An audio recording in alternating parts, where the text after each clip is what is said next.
우리는 국민이 통치하기를 원하는지 아니면 소수 엘리트가 통치하기를 원하는지 선택해야 합니다. 이것은 인류 역사의 핵심적인 질문입니다. 엘리트가 통치하면 누구에게 더 좋습니까? 항상 엘리트에게 더 좋고 국민은 엘리트의 사실상 노예가 됩니다.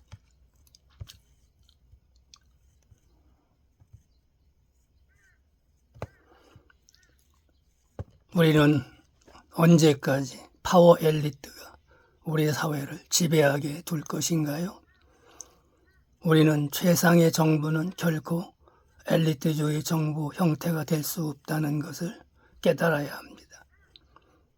의사결정 과정을 통제하는 사람이 적을수록 더 큰 실수를 저지르게 될 것입니다.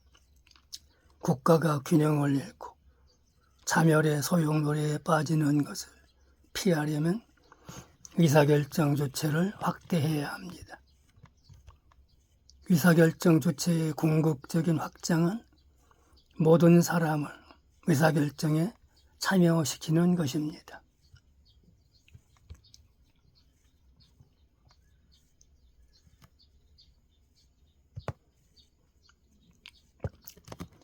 진보의 기반은 지식의 확장입니다. 하지만 이것은 지적이거나 사실적인 지식 그 이상입니다. 마음은 두뇌 그 이상입니다. 사람들 마음의 능력이 확장되었기 때문에 진보가 일어났습니다.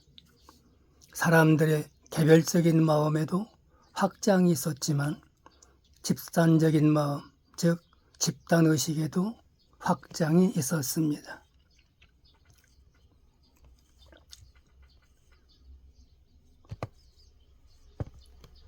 사회의 진정한 목적은 사람들의 개별적인 마음의 확장과 집단의식의 확장입니다. 왜냐하면 이것이 진보를 가져올 뿐만 아니라 삶의 목적이기 때문입니다. 한 사회의 더 높은 목적은 시민의 의식 성장을 촉진하고 사회를 더 큰 물질적 풍요와 더 많은 자유 그리고 사람들을 위한 더 많은 심리적 행복으로 이끄는 집단의식의 성장을 촉진하는 것입니다. 사회의 목적은 모든 국민의 복지와 안녕입니다. 엘리트와 대중의 역학이 항상 존재합니다. 사람들은 다수의 대중을 위해 최선인 것을 원하거나 아니면 대중을 착취하는 소수 엘리트를 위해 가장 좋은 것을 원합니다. 민주주의의 첫 번째 단계는 사람들이 대표자를 뽑는 것입니다. 이것은 일반인보다 의사결정에 더 적합한 사람들이 있다는 생각에 양보를 한 것입니다.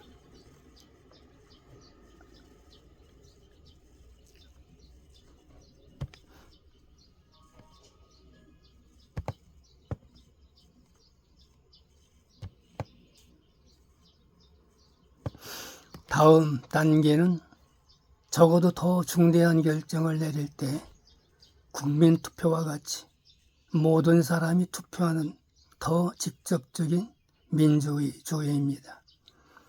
이는 결국 국민투표가 거의 절차처럼 되는 지점으로 이어질 수 있습니다.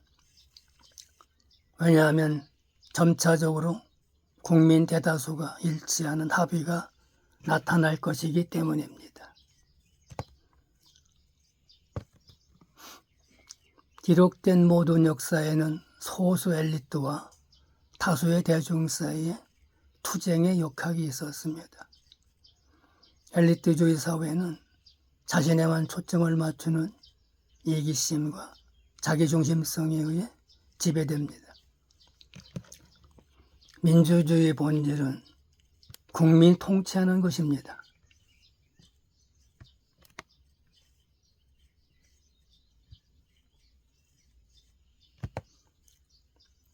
반드시 국민이 주된 의사결정의 주체가 돼야만 합니다. 국민이 정치적 의사결정을 하는 과정에 더 많은 영향력을 발휘할 수 있도록 해야 합니다. 민주주의 국가의 논리적인 다음 단계는 직접 민주주의를 가져오는 것입니다. 민주주의를 새로운 수준으로 가속해야 합니다. 사회의 진보에는 여러 단계가 있습니다. 신체적인 보호, 육체적 생존이 중요 이슈였던 시기로 돌아가 보세요. 그러면 산업혁명이 시작된 이후에는 전체적 생존이나 신체적 생존이나 보호보다는 물질적 욕구의 충족이 더 필요했습니다.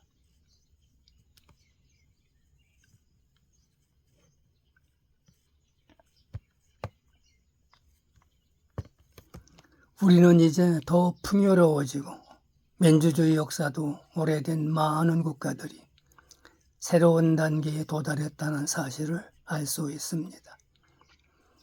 매슬로우가 정의한 욕구 피라미드를 적용하면 모든 욕구 중 최상의 욕구는 자아실현 욕구입니다.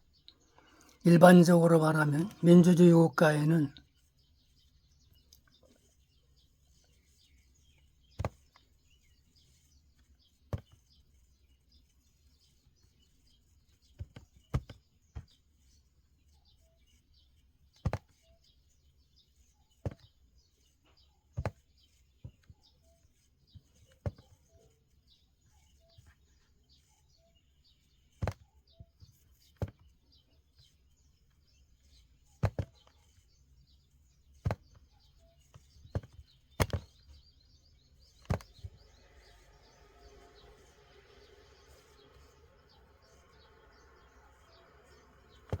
자아 실현을 위해서는 준비되어 있지 않지만 물질적 풍요와 안전에 대한 욕구를 넘어설 준비가 된 사람들은 많다고 할 수 있습니다. 민주주의는 국민의 더 높은 욕구를 충족시켜야 합니다.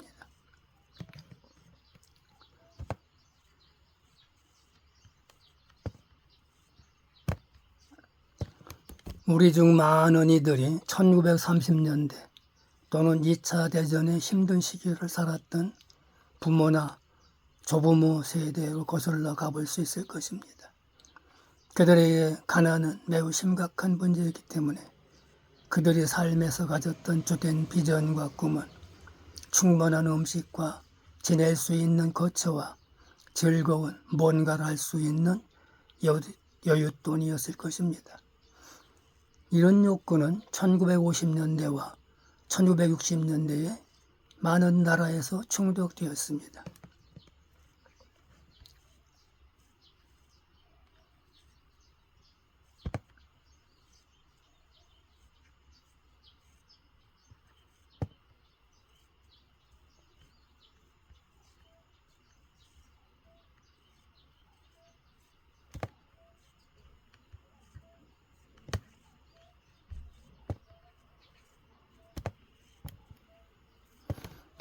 이후 사람들은 생필품이 충족되는 것뿐만 아니라 더 풍요로워져 물질적 사치를 누리고자 했습니다.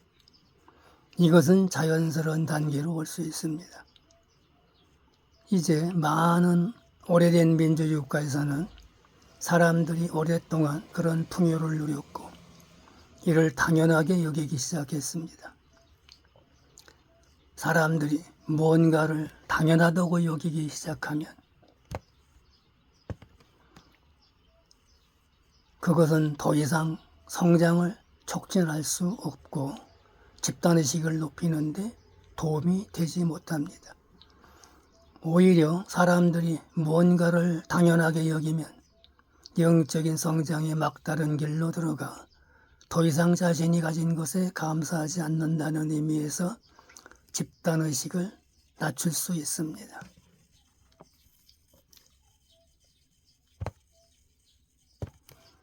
자신이 가진 것에 감사하지 않으면 그것을 실제로 정식할 수 없습니다.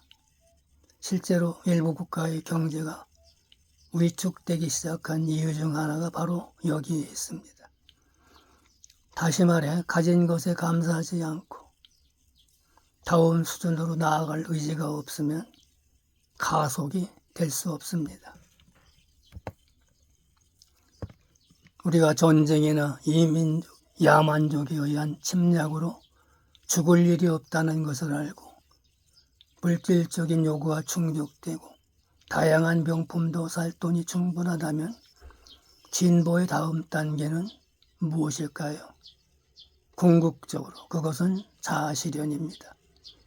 하지만 많은 사람이 체계적이고 의식적으로 자신의 의식을 높이는 영적인 여정에 의식적으로 참여할 준비가 되지 않았기 때문에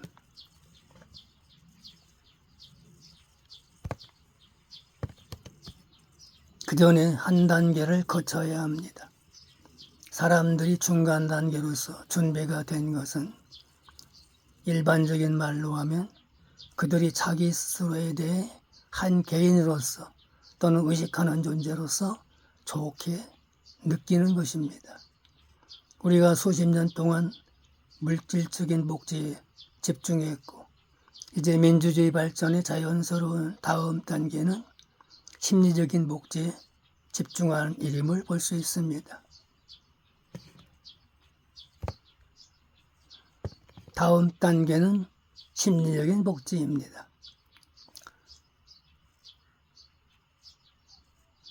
물질적 풍요를 누리는 자유민주주의 국가 사람들의 심리적, 정신적 복지를 정진하려면 무엇이 필요할까요?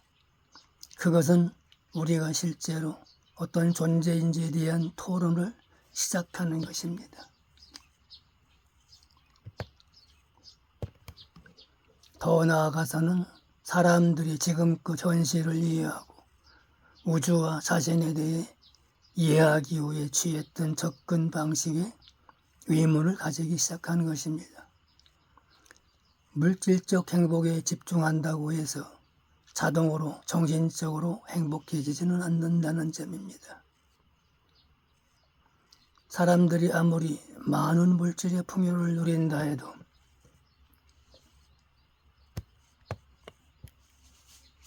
자동으로 자신에 대해 좋게 느끼지는 못합니다. 그것이 자동으로 그들을 행복하게 하지 못합니다. 사람들이 자신에 대해 좋게 느끼도록 도와야 합니다. 진정으로 책임있고 민주적인 사회라면, 그리고 그 사회가 시민에게 최선을 다하고 싶다면 심리적인 복지에 집중하고 모든 사람이 자신에 대해 좋게 느끼도록 도울 수 있는 방향으로 올라서야 합니다. 이것은 높은 의식 상태에 도달해야 하는 아주 먼 영적인 목표 같은 것이 아닙니다. 사람들이 깨달을 수 있는 꽤 보편적인 사안입니다.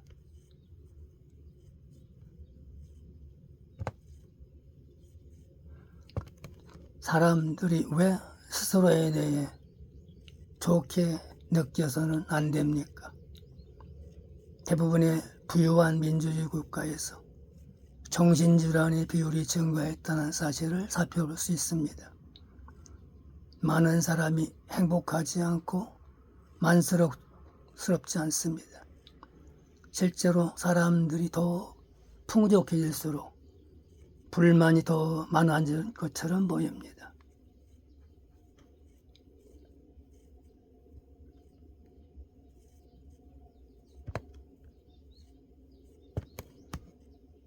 여러분은 이것이 왜 그런지 질문해 볼 수 있습니다. 그러면 사람들은 자신이 물질적 존재가 아니라는 아주 단순한 사실을 인식할 수 있습니다. 그들이 물질적 존재였다면 일단 물질적인 풍요를 얻으면 자동으로 행복하고 자신에 대해 좋게 느껴야만 합니다. 물질적 풍요가 자신을 좋게 느끼도록 하지 못한다는 사실은 사람들에게 물질이 아닌 다른 욕구가 있다는 것을 보여줍니다. 이는 인간은 의식이 있는 존재이며 그가 행복한지 그렇지 않은지 또는 자신에 대해 어떻게 느끼는지는 의식에 의해 결정된다는 인식으로 이어집니다.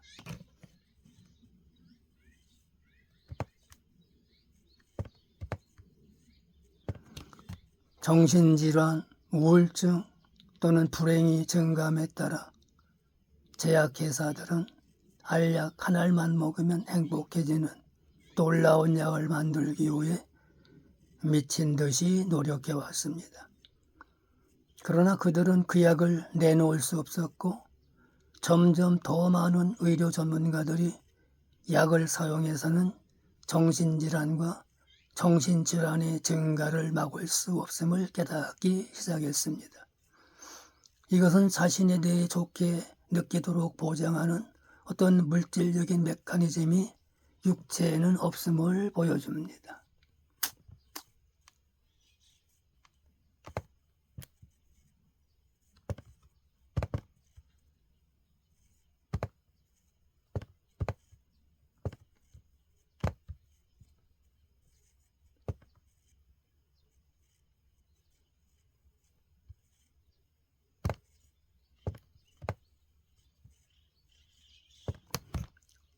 자신에 대해 좋게 느끼는 것은 의식 안에 존재하는 어떤 상태입니다.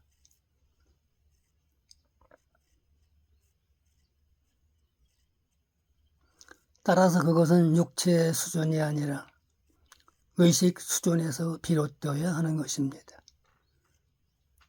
온전함은 물리적인 것만이 아닙니다. 그래서 과학자들이 인간의 심리가 어떻게 작동하는지 알아내기 위해 물리적인 뇌를 연구해 온 것입니다. 그들은 의식이 뇌에서 생성된다고 생각합니다.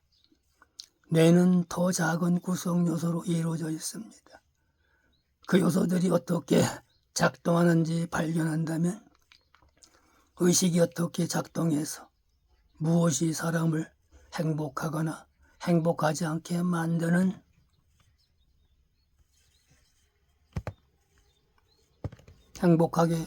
행복하지 않게 만드는지 이해할 수 있습니다.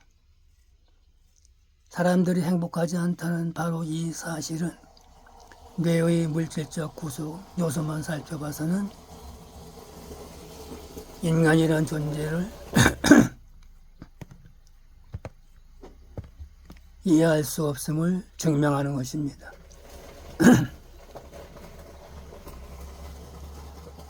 우리의 경험으로 이를 깨닫는 것이 크게 어려운 일이 아닙니다. 우리는 이 알을 확장하여 개별적이고 더 작은 구성 요소만을 살펴봐서는 전체를 결코 이해할 수 없다는 사실을 인식할 수 있습니다. 우리는 원자와 아원자 입자들을 살펴본다고 해서 전체 우주를 이해할 수 없습니다.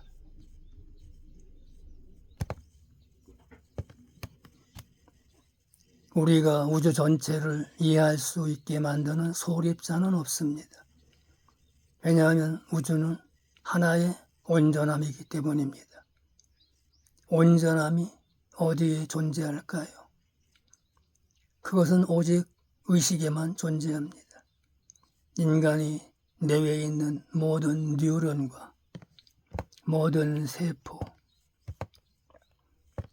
모든 연결들을 살펴볼 수는 있지만 그것으로는 한 사람의 온전함, 전체성을 구성하지 못합니다. 물질 우주의 모든 구성 요소를 살펴볼 수 있지만 그것들이 우주의 전체성을 구성하지는 못합니다.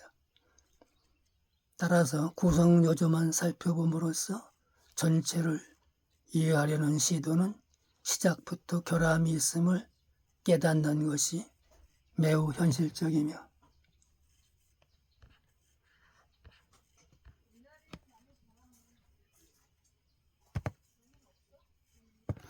사람들이 금방 할 수 있는 전환입니다.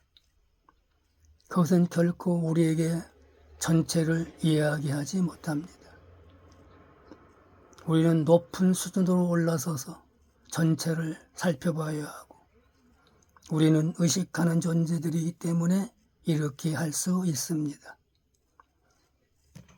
우리에게는 전체를 이해할 수 있는 의식의 능력이 있지만 현재의 과학적 방법으로는 이를 알 수 없습니다.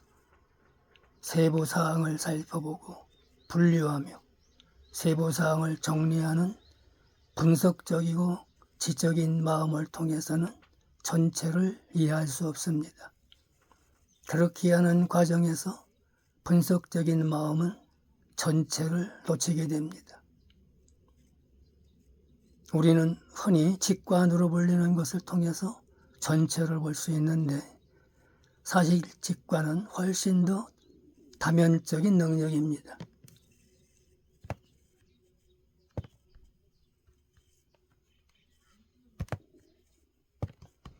직관은 근본적으로 의식하는 자가 다른 관점에서 세상을 보는 능력입니다. 의식하는 자의 본질은 전체를 볼 수 있는 능력, 여러 가지를 한데 모아 전체를 볼 수 있는 능력입니다. 신체적 욕구에서 심리적 욕구로 나아가야 합니다. 지금껏 민주주의 국가들이 시민에게 봉사했던 접근 방식은 인간의 개별적인 구성 요소들, 물질적이고 물질적 요소들을 살펴보려고 하는 것입니다. 이 방식은 물질적 필요에 대해서는 아주 잘 맞을 수 있습니다. 영양과 운동, 그리고 이런저런 관점에서 몸에 필요한 것을 살펴보고 전체 목록을 만들 수도 있습니다.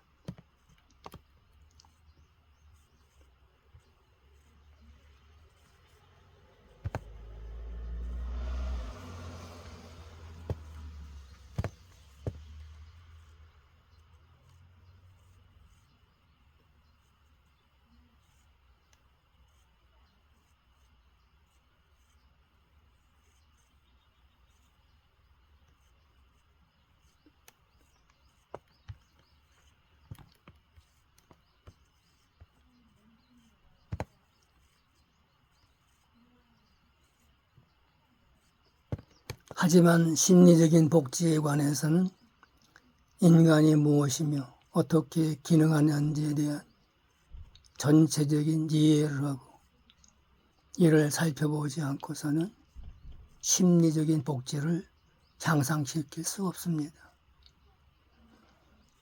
사회가 깨어나 민주주의의 다음 단계는 사람들이 자신에 대해 좋은 느낌을 가질 수 있도록 하는 것입니다. 여러분은 이것을 마음에 그릴 수 있고 이를 요청할 수 있습니다. 이는 우리가 보다 전체적인 접근 방식을 채택하고 인간이라는 존재를 물리적인 두뇌의 구성 요소 이상으로 바라볼 때만 가능합니다.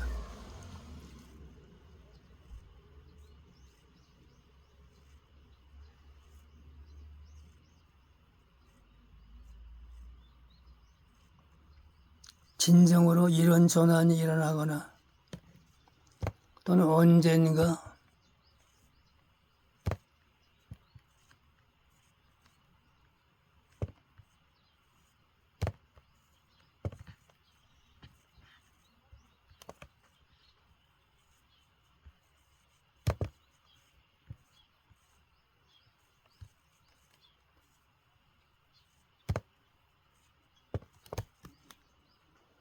일어날 수 있다면 민주사회가 자신의 진정한 목표를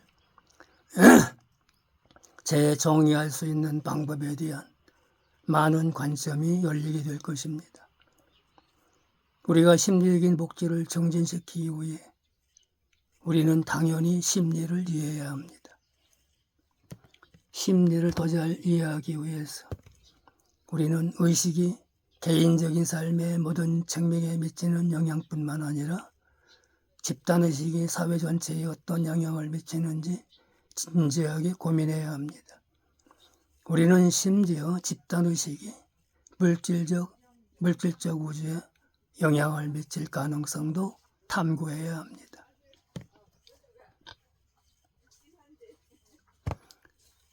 현재의 조건들은 피할 수 없는 것이 아닙니다.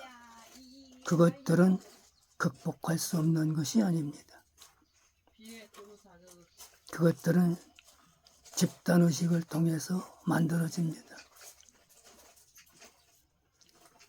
집단의식을 높이면 오늘날 바꿀 수 없다고 생각하는 많은 물질적인 조건을 바꿀 수 있습니다.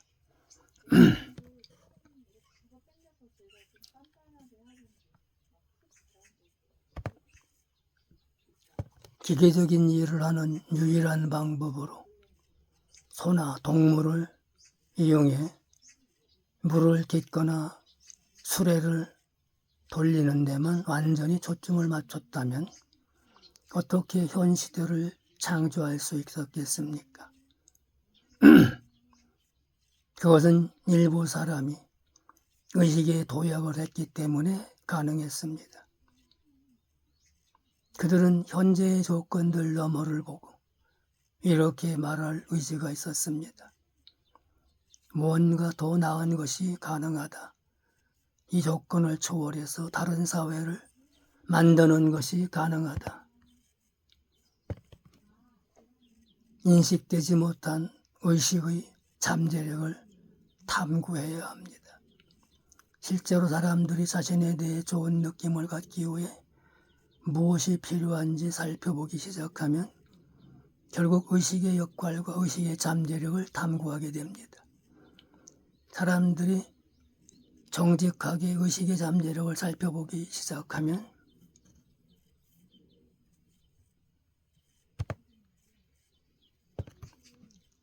머지않아 그 잠재력이 전에 알았던 것보다 훨씬 더 크다는 사실을 깨닫게 될 것입니다.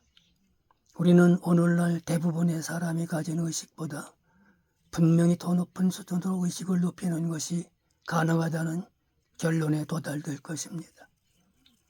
심지어 사람들이 의식을 점점 더 높은 수준으로 끌어올릴 수 있는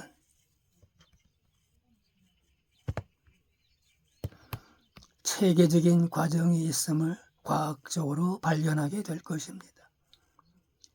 이러한 탐구는 사람들이 정말 좋은 느낌을 갖게 하는 것은 장기적으로는 자아를 실현하고 더 높은 의식 상태를 구현하는 일이라는 사실을 밝혀낼 것입니다. 하지만 단기적으로 우리가 좋은 느낌을 갖게 만드는 것은 매우 단순한 것, 즉 우리가 자기 외부에 있는 어떤 힘에도 조종되지 않는다는 사실에 의해서일 것입니다.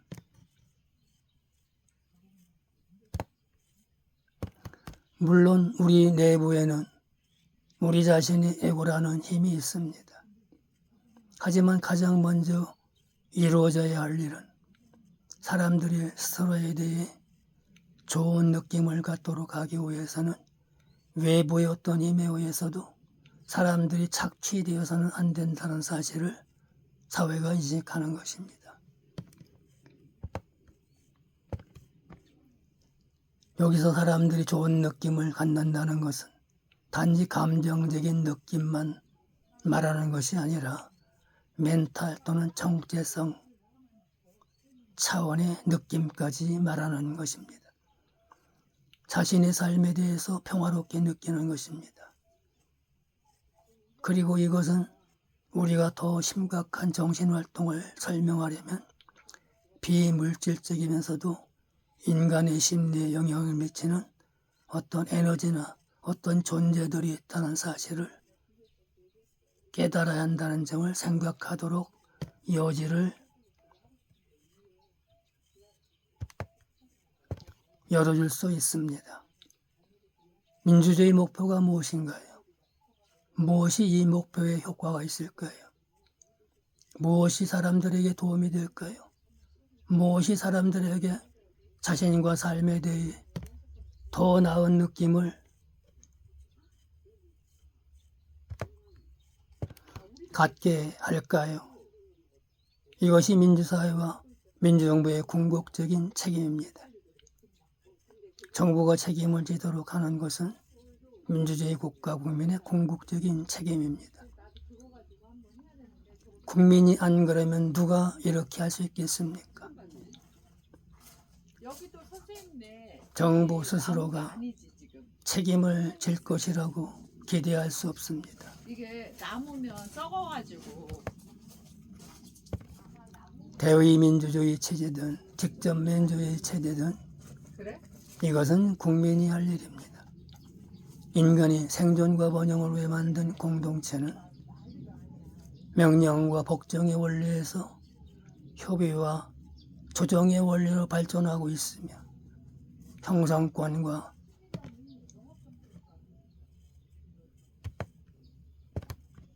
운영권으로 구성된 주권은 위임에서 자치로, 대의에서 직접 참여로 발전해 나가고 있습니다. 주권의 성장으로 공화정이 수립되었습니다. 권력 분리, 즉 분권은 주권 강화를 위한 장치입니다. 그러나 주권은 주권자가 직접 챙기지 않으면 제대로 수립될 수 없고 제대로 행사될 수 없습니다.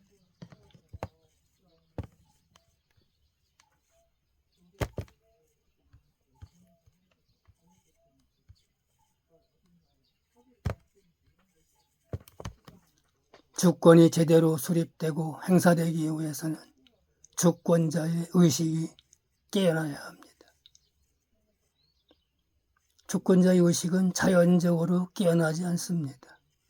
바로 이 주권자의 의식을 깨우는 것이 자치분권대학의 존재 이유라고 생각합니다.